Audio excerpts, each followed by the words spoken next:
She has been one of Cincinnati's enduring mysteries. Found drowned in the Ohio River in 2006. We called her Pearl Lady because she died wearing pearl-like beads. We've asked the same question now for years. Who is she? Why did no one report her missing? And now we have some answers. We know her name and her prestigious background, but it may take a coroner's inquest to find out why she died here. Local 12's Deb Dixon has the story you'll see only here on Local 12 News.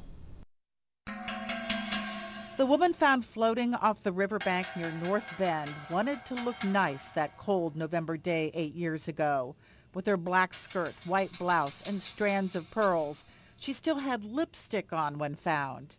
When Mount St. Joseph University's Dr. Beth Murray and some students started a project to identify the county's unidentified dead last year, a forensic artist created this image of what Pearl Lady might have looked like alive. Then her fingerprints were sent to the FBI.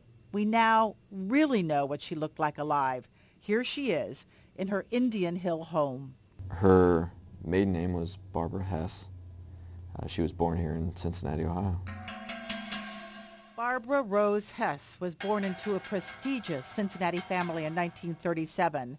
Father Otis Hess graduated from law school at St. Xavier, was president of the Bar Association, and spent 45 years as a Hamilton County judge and an Ohio Appeals Court judge.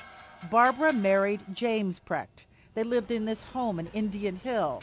What one daughter said happened there in 1983 helps tell the story of her mysterious life and death. The Prechts had 2 daughters at the time. One of them awoke in the middle of the night from arguing, vaguely remembers 2 individuals being in the house, possibly with guns. Men in black, possibly with guns? There were stories James Precht was taking money he was supposed to be investing, but it also sounds like the mob or the feds. The family soon packed up and left for California, settling in Covina, a small city east of L.A., living a vagabond life until Barbara was arrested 3 years later for shoplifting. This is the police department's list of what she took, including Colby cheese, pasta, Pringles, and chocolate chip cookies, food for her family. But now there is a record of Barbara and fingerprints. Shortly after her arrest, the girls were dropped off at an orphanage, and Barbara Hess and husband disappear for decades. This wasn't a mom abandoning her children. This was probably the hardest decision she ever had to make, to give them up for their own safety. That's what it seems like. Are you thinking what I'm wondering about witness protection? When you disappear off the face of the... That was one of the first things I said when it seemed like there was no trace of her and that the trail stopped. The trail seemingly stops for 20 years until Barbara Hess is found drowned in the Ohio River. Barbara has relatives in Cincinnati and in other states across the country. They did not want to be part of this story, but some of them did tell police they did not know she was back here in 2006. So why did she come back here? Why come back to a city she was in such a hurry to leave? Was she here for an event? Was she here for a wedding or a funeral? Or was she saying goodbye to somebody? Or was she back to visit a family member? Thinking about trying to find her husband. That's what I'm thinking about. I'm very set on trying to figure out what happened to him, where he is, and was he around. Did she come here to meet him? Yes. That's what I'd like to know. This may be an opportunity to have the very first coroner's inquest.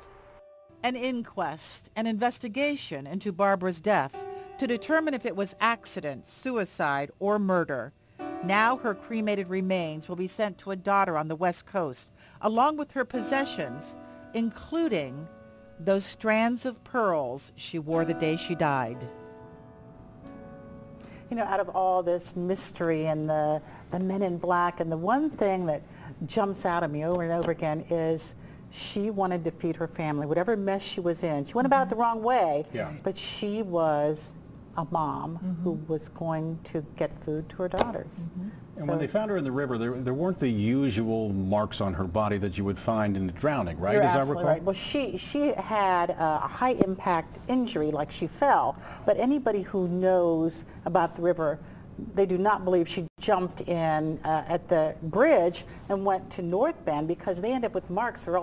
There's so much debris, the body's damaged. She was not damaged at all. And so that's another weird thing. It's all, as Dr. Smarco said, the daughters need answers. Well, and somebody has to know why she came back here. I don't believe she came back here to Cincinnati, and no one out there knows. Right, where's the do not husband? I believe mean, that. I hope the detective follows through on that. I'd love to know the answer to that. Yeah, it's there's some mystery solved. A lot more needs to be told. All right, Deb Dixon, thank you. Okay. Well, if you knew Barbara Hess and think you can help fill in some of these questions surrounding her life and her death, you can call Crime Stoppers, and we hope you do, at 352-3040, or call the coroner's office at 946-8700.